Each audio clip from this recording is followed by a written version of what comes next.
Hi, everyone, and welcome back to the AI InterConnect podcast. I'm your host, Lauren.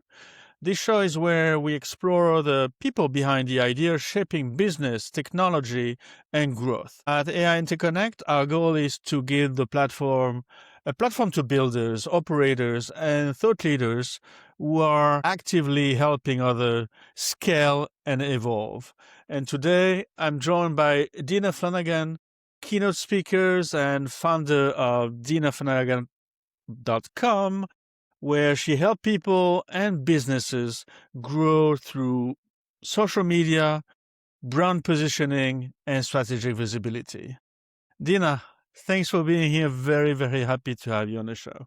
Well, thank you. It's a pleasure to be here. Wonderful. I'm all excited. And okay, I always like to start with your background. Listener understand the path that led you here. I can see a strong evolution in your journey, especially from business development into mission driven personal brand focus on growth and positioning.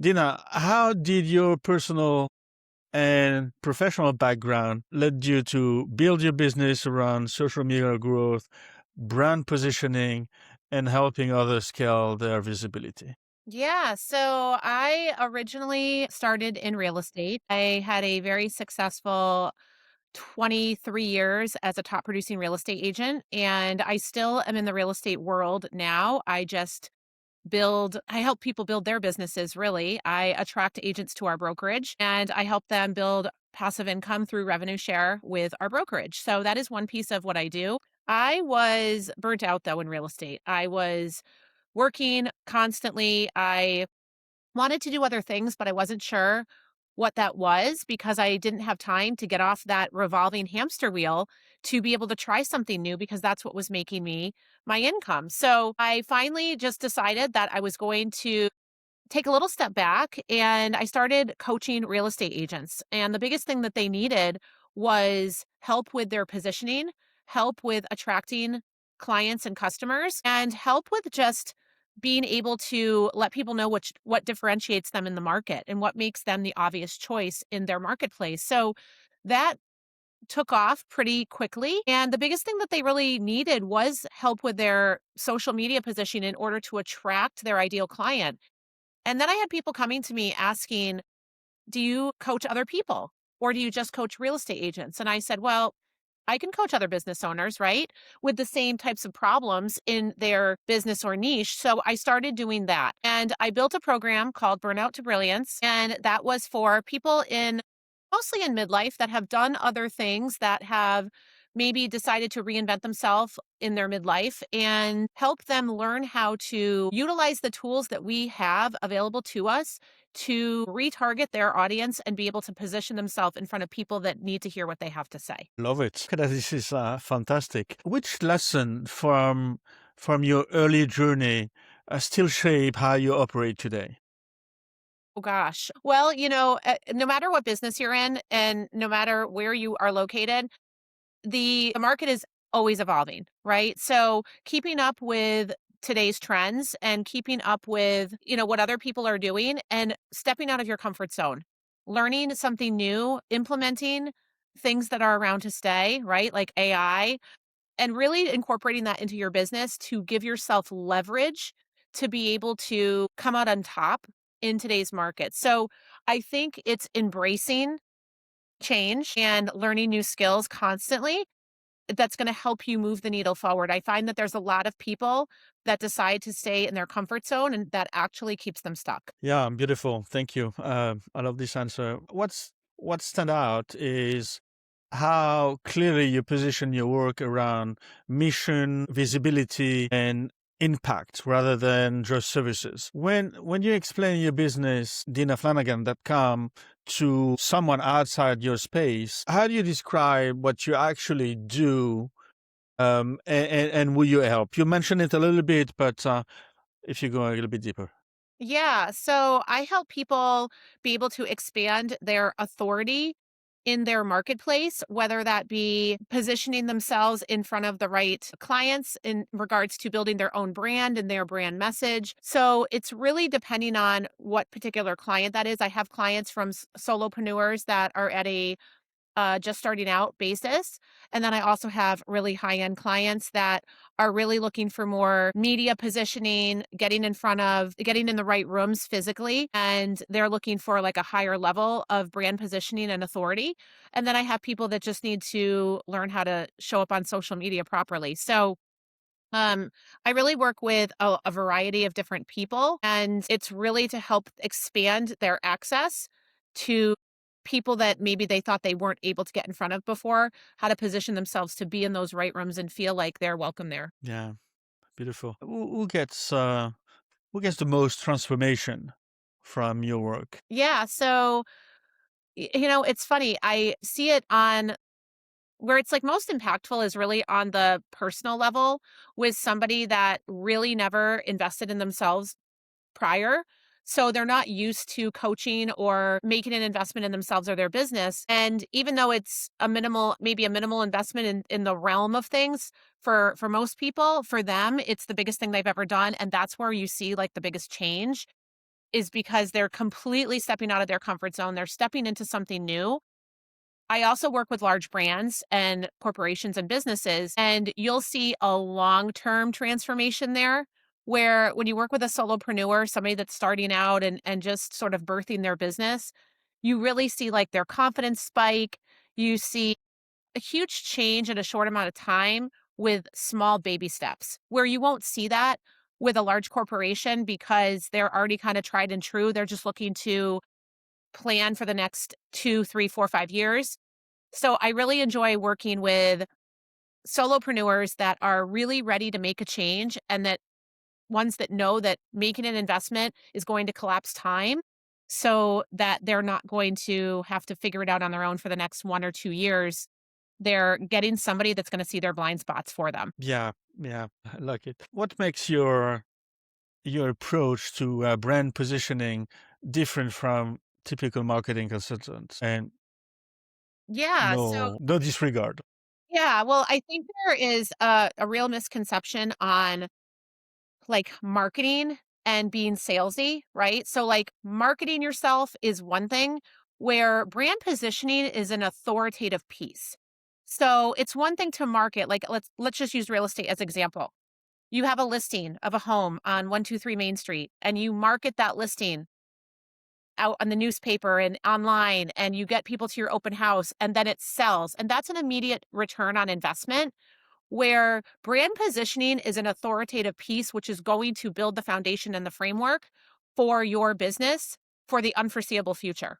So there's different pieces of that and how you should approach that. People love quick wins and they sometimes struggle to see the forest through the trees when it comes to investing in yourself now, and you might not see that result for 6 months, a year, a couple years. So, really understanding that it takes time to build that foundation and that framework. It's like a building, right? A skyscraper takes years to go up sometimes. You don't just start putting the doors and the windows on with no foundation. So, I think the biggest misconception that people have is that they're going to invest and they're going to see an immediate result right away. They want that immediate fulfillment. And this is a marathon, not a sprint. And there's a lot of people that are just looking for immediate cash. And that's not really how you build a brand. So it's that patience of understanding that it takes time to build. Yeah, no, definitely. Very nice. From what I observe across personal brands and growth focused businesses, scaling visibility while maintaining authenticity is not easy. And right now, Dina, what feels like the hardest part of running and scaling a business centered on personal brand, social media growth, and brand positioning?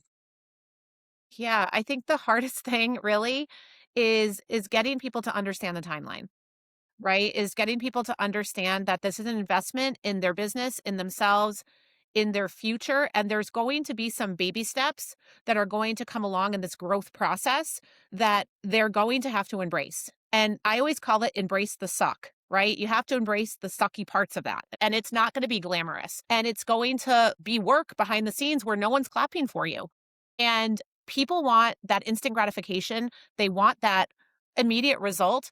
Nobody wants to do the work, right? They want to pay for it. They want to wave the magic wand and they want immediate results. And so I think getting people to understand that when you invest in yourself, whether you go buy a course and you're self-taught or whether you invest in a coach or private advisory, which is what I offer, you have to understand that there is going to be a lot of lag time while you're doing the unsexy stuff. And people will say, "Oh, it's not working."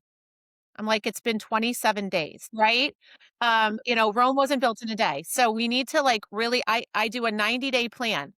When they follow the 90-day plan, they will see immediate results. Like they'll see more interest in their inbox and people that are noticing how they're showing up online better. People want they want to invest and then they want to make, they want to invest. I'm just going to make this up, but they want to invest 5 grand to make 50 next month. And it doesn't work like that, right? So it takes time to build that positioning and that branding.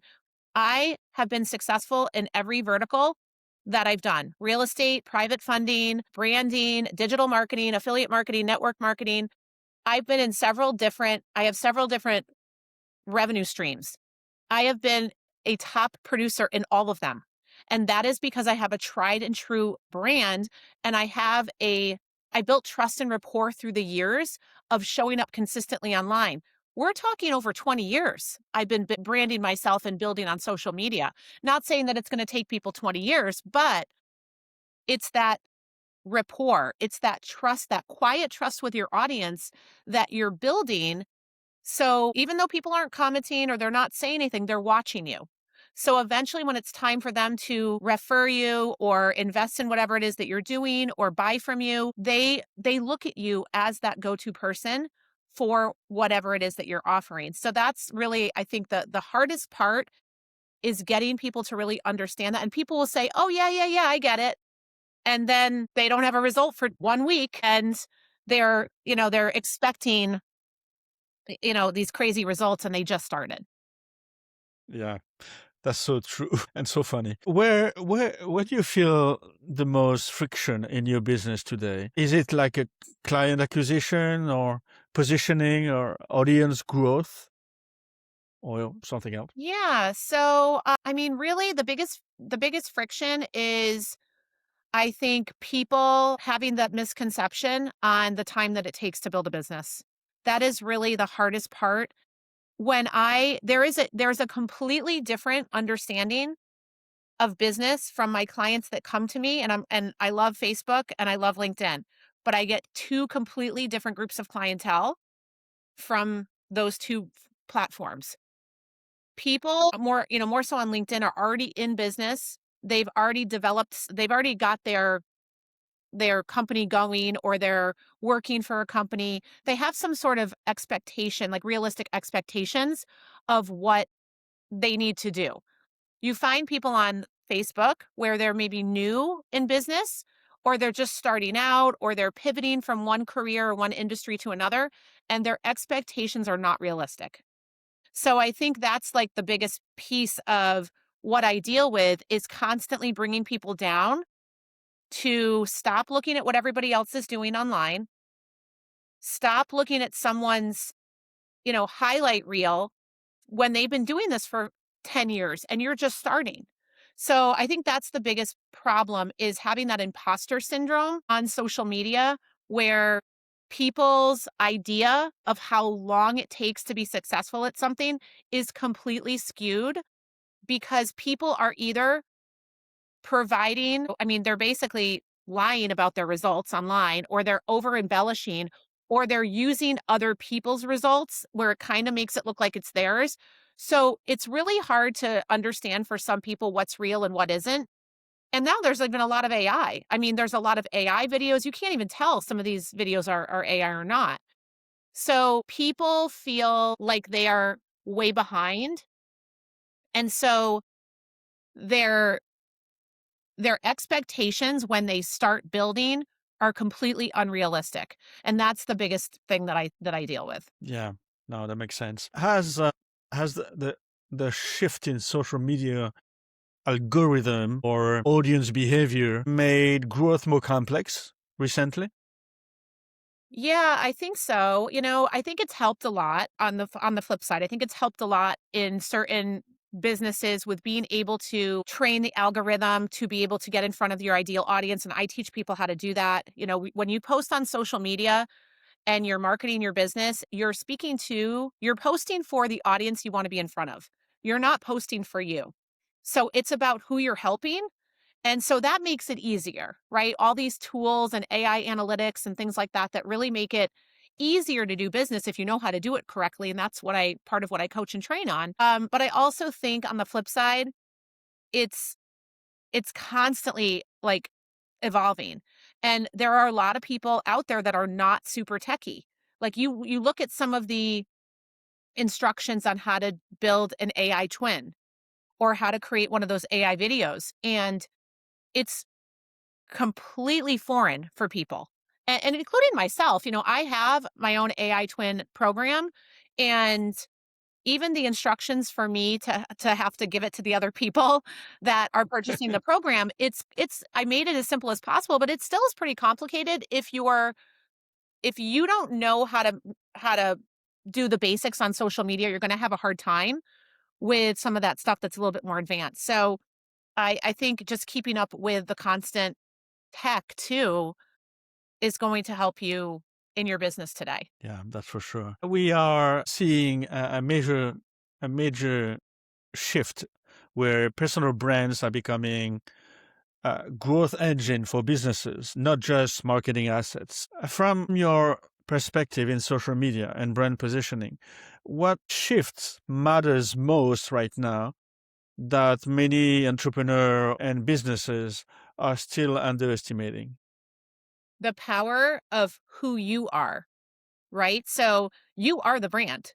If you cannot effectively communicate who you are and how you help people, that is going to set you back. So that is the first thing that if you are not doing that, that I highly recommend that you do, and that is what people pay me to help them create, is a personal brand, a brand message, that authority in their market, that expansion, getting into the right rooms, getting in front of the right people who need what they have to offer. You can't duplicate you. Even if you do AI and you make these AI videos, people want that human connection and they crave that community. And so giving people access to you, whether it be through a community, whether it be through an event, networking, personal Zoom, whatever it may be, people still want to work with people. And the more that we do, we use AI to help write our emails now. We use AI for a lot of things. People still want to talk to a human being, and they want to know that they're working with somebody that they know, like, and trust. If people are spending a lot of money, they don't want to just click and buy. They want to talk to somebody. So creating that brand and that brand presence is so important, more so now than ever, because of that, right? Because you've got to differentiate yourself in some way when there are so many triggers online to put other things in front of you. So my example with that is, when you're talking, you say a certain brand and all of a sudden it's on your phone, right? You, the analytics and your phone is listening, right? So how are you going to stand out between all the noise out there? And that's really what this is all about, is positioning yourself in such a way that you are the hottest commodity in your market. People have to be in front of you for whatever it is that you're offering. So, whatever it is that you're offering, even if it could be an extreme niche, and that's better if it is. You want to get in front of everybody that's looking for that niche. And that's where we marry that need and that solution together. I love it. Yeah, that's so right. What are people misunderstanding about building authority online?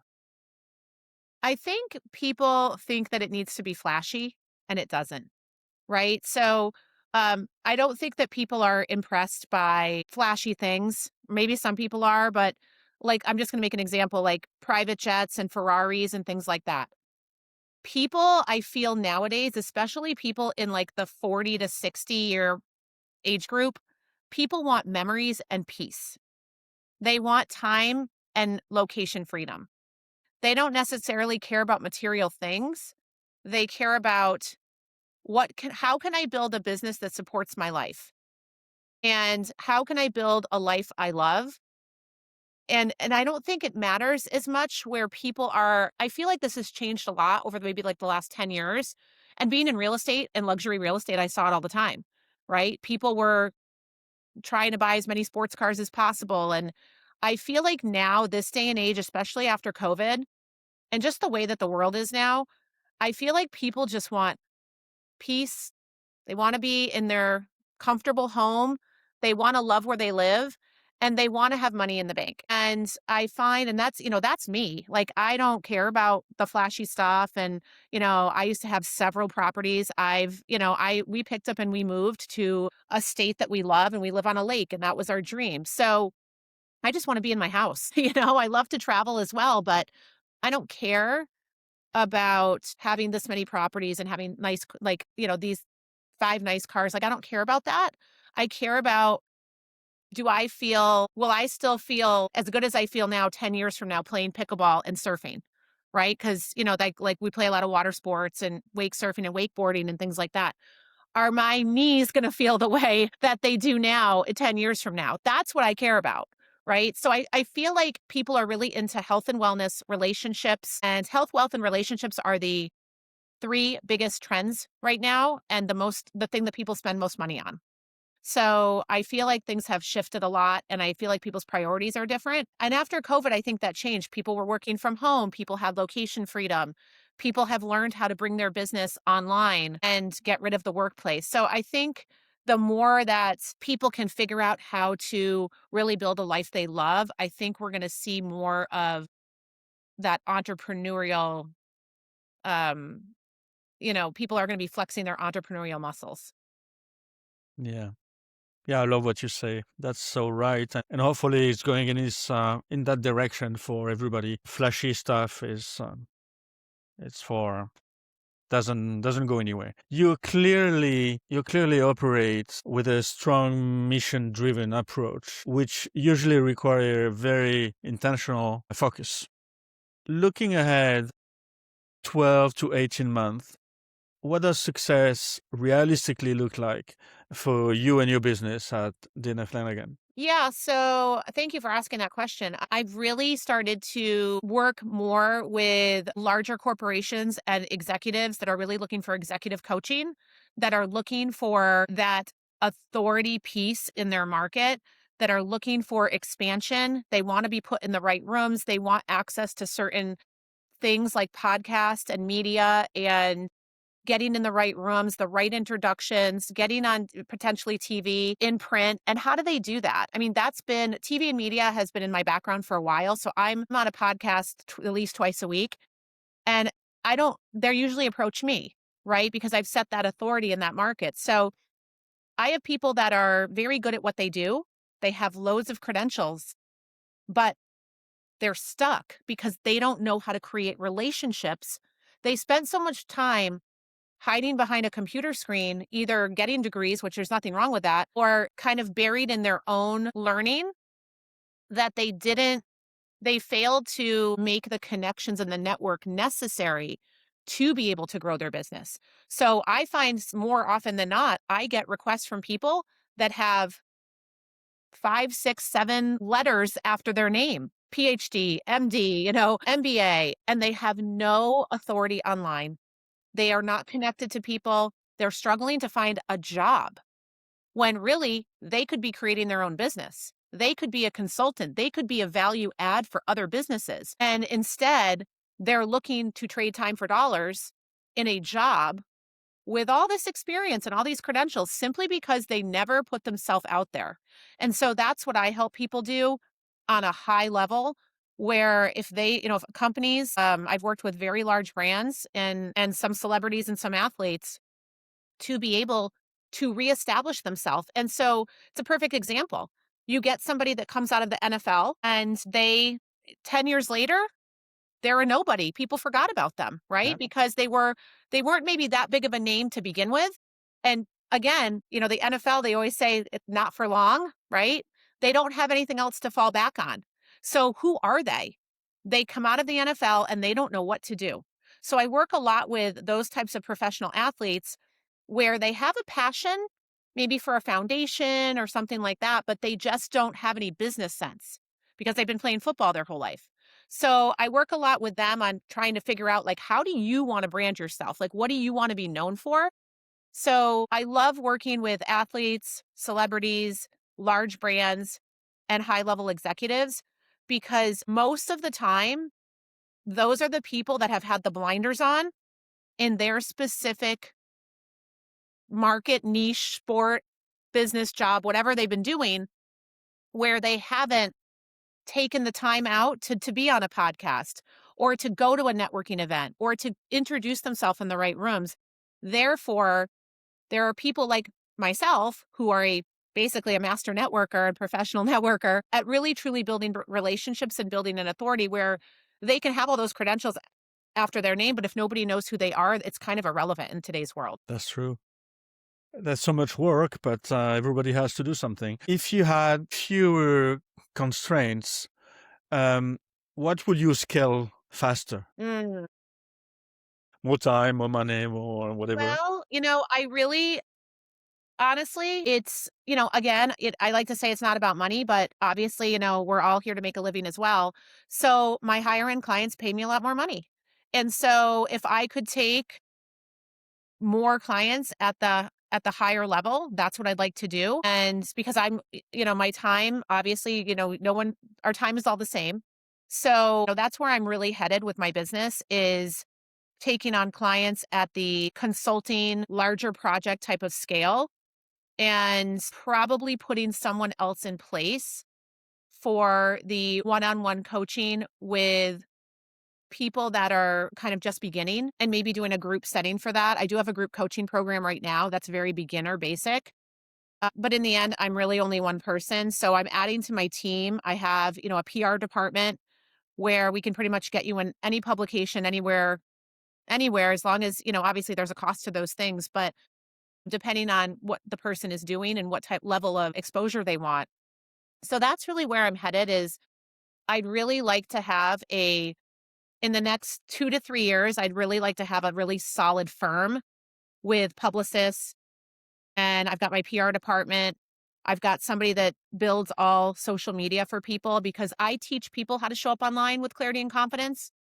But there are people at a high level that don't want to even do that, right? They're, celebrities and high net worth people do not want to learn how to post on social media. They want to pay someone to do it for them. And that's what we provide.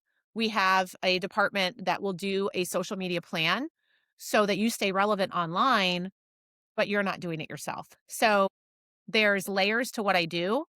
And I want to probably get away from more of like the beginner basic stuff and have maybe somebody else that does that for me. And I just want to work with the higher level executives because that's where I really shine. Yeah, no, oh, definitely. Your work sits at the intersection of visibility, confidence, and business growth, which is extremely relevant for funders and operators listening today. Based on everything you've learned so far, what should entrepreneurs and business owners start doing differently if they want to grow through social media and strong brand positioning? You mentioned it a little bit, Yeah. but one more idea maybe. Get a coach, get an advisor, which is what I do. It's going to collapse time tenfold for you. Some people, the only reason people don't get a coach or a mentor or an advisor is either financial reasons, which we have payment plans, and I can craft a plan for really anybody. So it's financial reasons or it's it's actually them and their own fear holding them back. They know what they want. They've been talking about doing it, but what if it actually works? Right? What if it actually works? And then they have a new identity. So now they've got to embrace their new identity. And a lot of people are scared by that. That is one of the biggest fears out there is change, right? So who am I, maybe I'm not going to have the same friends anymore. Maybe I'm going to outgrow my circle. Maybe people are going to look at me differently. Maybe people are going to judge me. And so that is That's one of the right. biggest fears and things that I think that people struggle with. But I have had many coaches over the years. I pretty much always have a coach at some point. I've had a public speaking coach. I've invested in myself over the years countless times, and it's always paid off. I get keynote speaking jobs that pay me a lot of money now because I actually that was a big fear of mine. Even though I've been in TV media, talking to a camera is completely different than talking to a room of 1,500 people. So I knew that that was something that I struggled with. And so I hired a public speaking coach, and he made me step out of my comfort zone, but he also trained me to be able to be good at something. Like this past weekend, I was in an event and I was not supposed to be speaking. They honored me for an award. I walked up on stage and they wanted me to speak for 3 or 4 minutes. If I had not been trained, most people would not be able to do that. So the point is I know how to trigger the audience to get the reactions that are compelling, right? Like, to get that standing ovation, to get people to yell, woohoo, yeah, from the audience. And so I wouldn't have had that. I would have been terrified if they just handed me the microphone before. So it's stepping out of your comfort zone and investing in yourself will collapse time by years. And you actually are saving yourself money, even though it may be an investment at the time out of your pocket. You're saving yourself a lot of failed attempts, a lot of wasted money down the road, and a lot of wasted time. That's so true. That's beautiful. What advice will you give your earlier self when you first started building your brand? Oh gosh, niche it down. I tell people this all the time. I wanted to help everybody with everything. I help everyone, right? And I hear that all the time. And I thought that may not work for other people, but it'll work for me. And it didn't. And so I had all these kind of like different personas online where I help these people and then I help these people with this and then I do this and then I do this. And it's very confusing to your audience when they don't know what you're known for. And so I do think for a lot of people that have known me for a long time, they just know that I'm an entrepreneur. Like I have several streams of income, but it's people want to know who you are, what you do, who you help, and how you help them. That's what they want to know. And if you can't effectively convey that online and your presence online is confusing, no one is going to buy from you or they're not going to become your customer. They're not going to be your client. They're not going to inquire on whatever it is that you're offering. So being known for that one thing is so important and being a specialist in that. That's really super important in today's day and age. Yeah, I really love this. Dana, thank you so much for joining. Strong insight into your journey and your mission and the work you're doing through your brand and business. Thank you so much for taking the time. Oh, it was my pleasure. I really appreciate it. Thank you. Where can people join you, find you, um, the easy way, Yes, and your absolutely. work? Yeah, so you can find me online. I'm on LinkedIn and Facebook as Dana Flanagan. That's Flanagan. And you can find me on Instagram at Dana Flanagan Official. And you can go to my website, which is danaflanagan.com. That's wonderful. I'm so happy to have this conversation with you today, and we'll do it again, I would hopefully. love it. Thank you so much. Thank you so much. Thank you. And that's it for today's episode of AI InterConnect. And if you enjoy it, share it with someone who's building the future, or better yet, someone who should be. And until next time, stay curious, stay creative, and keep building. Thank you.